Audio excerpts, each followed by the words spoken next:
Is it really possible to make a phone screen bigger without actually increasing the phone size? Samsung seems ready to prove that with the upcoming Galaxy S26 Ultra. The company has been pushing screen limits for a while, and now it looks like they're about to set a new record. The Galaxy S25 Ultra already featured a massive 6.86-inch screen, but rumors say the S26 Ultra will take it a bit further to 6.89 inches. While that sounds like a minor jump, what's impressive is how Samsung is doing it. Instead of making the phone itself wider, which would make it harder to hold, they're slimming down the bezels around the screen to just 1.15 millimeters. For comparison, the Galaxy S25 Ultra had 1.2 millimeter bezels. That little change makes a big difference visually. It helps the display appear more stretched out and immersive, while still keeping the device comfortable to hold. This isn't just about looks, though. Samsung is also introducing a new type of display panel called COLED, short for color filter on encapsulation. This panel removes the usual polarizer layer and replaces it with a special color filter. It also changes the pixel layout by using a black pixel definition layer instead of the standard one.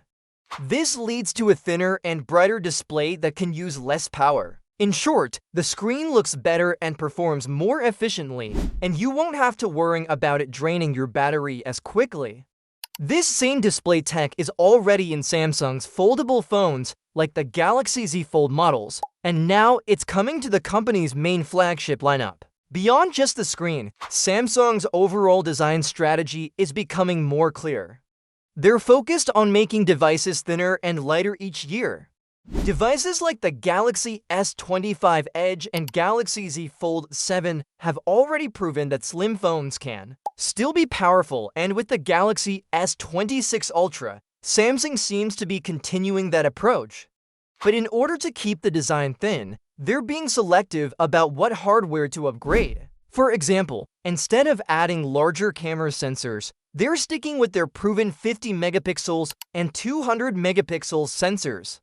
However, they plan to improve photo and video results with better software, advanced image processing, and features like variable aperture. So, while other brands are focusing on bigger hardware, Samsung is trying to do more with what they already have and improve the overall user experience without making the phone heavier. Another reason why this matters is battery life. With thinner designs, there's always a risk of losing battery capacity.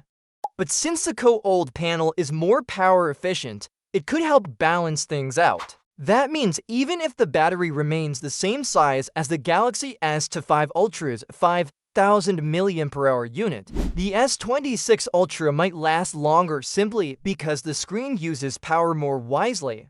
This kind of upgrade shows Samsung is thinking beyond just specs. They're looking at how everything works together to create a better product.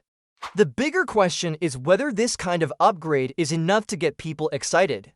Some users may want radical changes, while others appreciate thoughtful improvements like these. So would a slightly bigger screen, thinner bezels, and smarter display tech be enough for you to consider upgrading to the Galaxy S26 Ultra? Or do you still want to see changes in camera hardware, battery size, or charging speed before making the jump? Let us know your thoughts in the comments. And if you enjoyed this breakdown, be sure to like this video and subscribe to the channel for more updates on the latest smartphones.